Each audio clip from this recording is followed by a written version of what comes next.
সত্যি করে একটা কথা বলেন, ঝগড়া করে পর্যন্ত কোনো লাভ হয়েছে? মামলা করে কোনো সমাধান হয়েছে?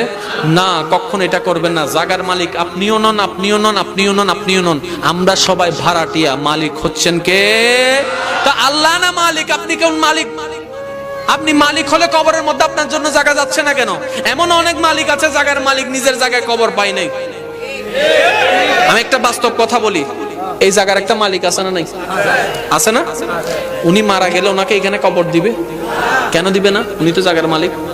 তখন ওনার ছেলেরা বলবে হ্যাঁ ওনাকে এখানে কবর দিব।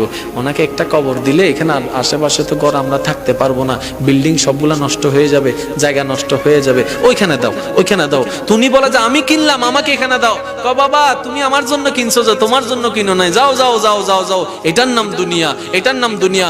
মনে রাখবেন, আপনি যদি আল্লাহর এবং নবীর প্রেমে যদি নিজের জীবনকে সাজাতে পারেন, যেই কবরের মধ্যে আপনাকে সবাই একা রেখে আসবে, সেই কবরে যখন আপনি অন্ধকার কবরে একদম একা হয়ে যাবেন, ভয়ে যখন তরতর করে কাঁপবেন, ডানে বামে কাউকে পাবেন না, সেই দিন আমার আল্লাহর রহমত বলবে বান্দারে চিন্তা করিস না, নবী বলবে উম্মতরে চিন্তা করিস না, আমরা তোর সাথে আছি। বলেন না সুবহানাল্লাহ। ওইটা চান, এটা চায়েন না। অনেক হয়েছে তো, আর কত? এমনও পর্যন্ত কাহিনী আছে, এক ভাইয়ের জানাজায় আরেক ভাই যাচ্ছে না। সত্যি বলেন ঠিক না? তো ভাই তো মারা গেছে, যান না। কয় না, সে আমাকে কষ্ট দিয়েছে।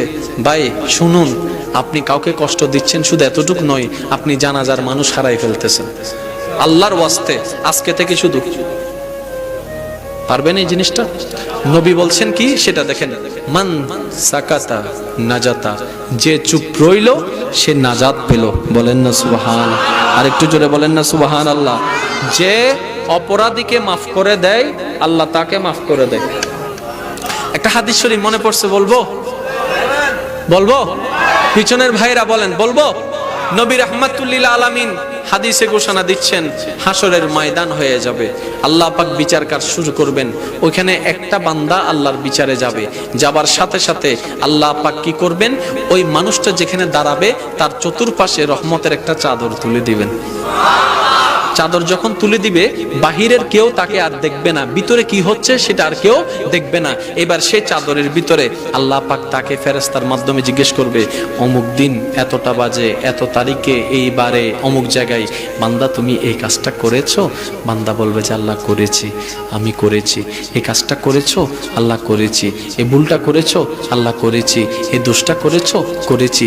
এইভাবে তার সারা জীবনের হিসাবটা আল্লাহ পাক নিবেন পর্দার ভিতরে। পর্দার ভিতরে নেওয়ার পরে তার জাহান্নামের পাল্লা ভারী হয়ে যাবে, গুনার পাল্লা ভারী হয়ে যাবে।